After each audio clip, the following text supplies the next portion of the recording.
അങ്ങനെ അവൻ എന്റെ മകളുടെ കഴുത്തിൽ താലി കെട്ടി. എന്റെ ഒരേ ഒരു മകളുടെ കല്യാണം കഴിഞ്ഞു. കല്യാണം കഴിഞ്ഞിട്ട് മകനും മരുമകളും ഒന്നും അനുഗ്രഹമാകാൻ വന്നില്ലേ?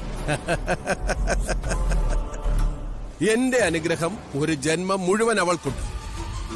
അതെ, അത് അവൾക്ക് തന്നെ അറിയാം.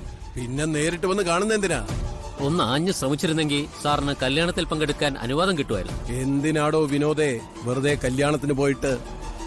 ജയിൽ പുള്ളിയായ അച്ഛൻ കല്യാണത്തിന് വന്നെന്ന് പറഞ്ഞ് എന്റെ മകളെ കരയിപ്പിക്കാനോ അതോ അവളെ അപമാനിക്കാനോ? സാറ് പറഞ്ഞത് ശരിയാ. എന്തായാലും അനന്തമുള്ള സാർ ഒരു ഭാഗ്യവാനാണ്. മകള് കല്യാണം കഴിച്ച് ചെല്ലുന്നത് ചെറിയ തറവാട്ടിലേക്കൊന്നും അല്ലല്ലോ.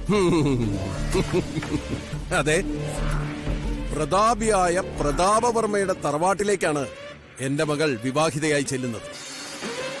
ഏതൊരച്ഛനും അഭിമാനകരമായ കാര്യം. ഈ ദീപക് സാറിന്റെ അച്ഛനെ പറ്റി ഒരറിവില്ലല്ലോ. അയാള് ജീവിച്ചിരിപ്പുണ്ടോ അതോ മരിച്ചോ? അയാള് പണ്ടെങ്ങാണ്ടൊരു മഹർഷിയെ പോലെ വന്നു.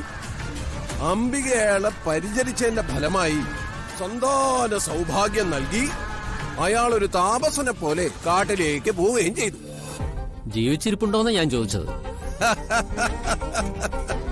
എടോ, ഒരു കാരണവശാലും ജീവിച്ചിരിക്കാൻ വഴിയില്ല.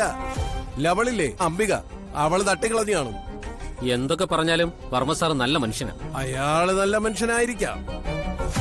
പക്ഷേ ഈ കല്യാണത്തോടെ അവന്റെ കഷ്ടകാലം തുടങ്ങി.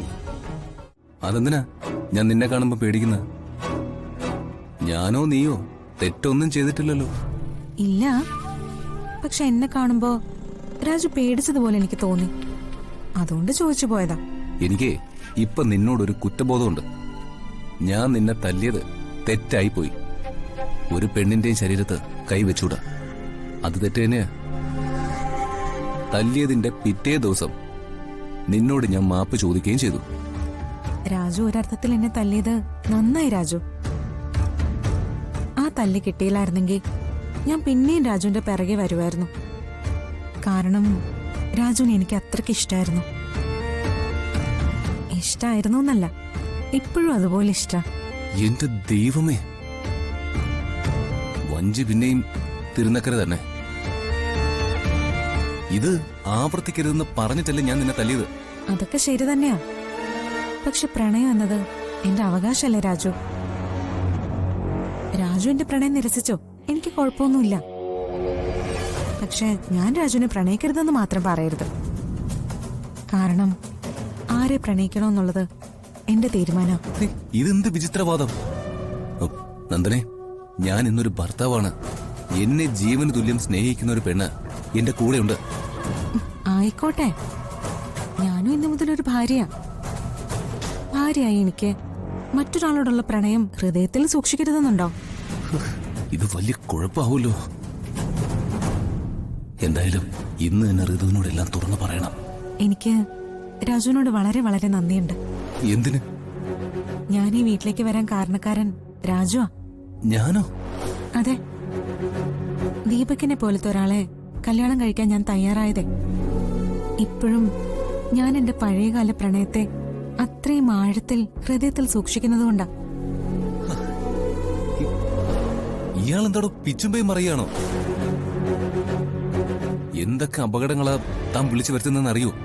രാജു, അച്ഛൻ ഈ ദീപകിനെ കല്യാണം കഴിക്കണമെന്ന് എന്നോട് ആവശ്യപ്പെട്ടപ്പോ ഇതുപോലൊരു വൃത്തികെട്ടവനെ ഞാൻ കല്യാണം കഴിക്കാൻ തയ്യാറായത് എന്തുകൊണ്ടാന്നറിയോ? രാജു ഇവിടെ ഉള്ളതുകൊണ്ട്. രാജു എന്നെ കല്യാണം കഴിച്ചില്ലെങ്കിലും രാജു ഉള്ളിടത്ത് ജീവിക്കാനാ എനിക്കിഷ്ടം. ദീപകിന്റെ ഭാര്യയായിട്ടാണെങ്കിലും എനിക്ക് രാജു ഉള്ളിടത്ത് ജീവിച്ചാ മതി. മനസ്സില് ദീപക്കായിരിക്കില്ല, രാജു ആയിരിക്കും. ഇന്നും രാജു തന്നെയായിരിക്കും. എന്തൊക്കെയാ നന്ദന നീ പറയുന്ന? നീ ഇന്ന് മറ്റൊരാളുടെ ഭാര്യ.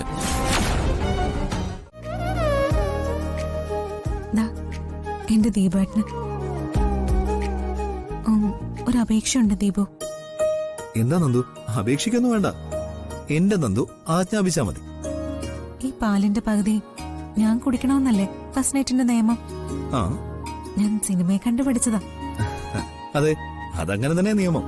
ഉം, എന്നാ ഇതിന്റെ പകുതി എനിക്ക് തരരുത് പ്ലീസ്. അയ്യോ, അതെന്താ? പറയ്, എന്തിനാ വെറുതെ ടെൻഷൻ അടിക്കുന്നത്?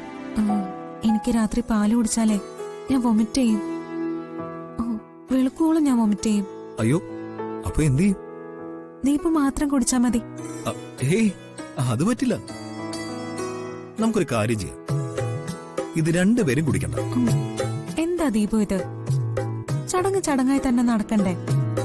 ഇത് ദീപു മാത്രം കുടിച്ചാ മതി. എന്റെ ദീപുവിന് ഞാൻ തരുന്നതല്ലേ? പ്ലീസ് കുടിക്കും, മുഴുവനും കുടിക്കണം.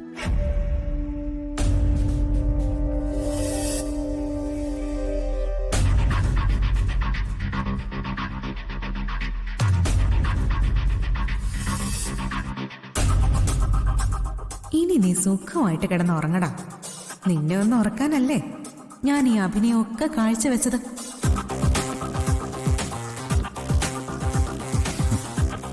എങ്ങനെയുണ്ട് ദീപു? നന്നായിട്ടുണ്ട്.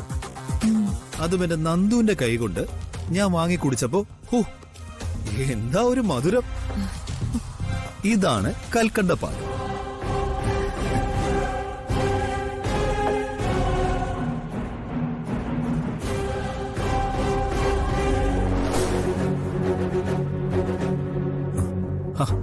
എന്താ നന്ദു ഇത്?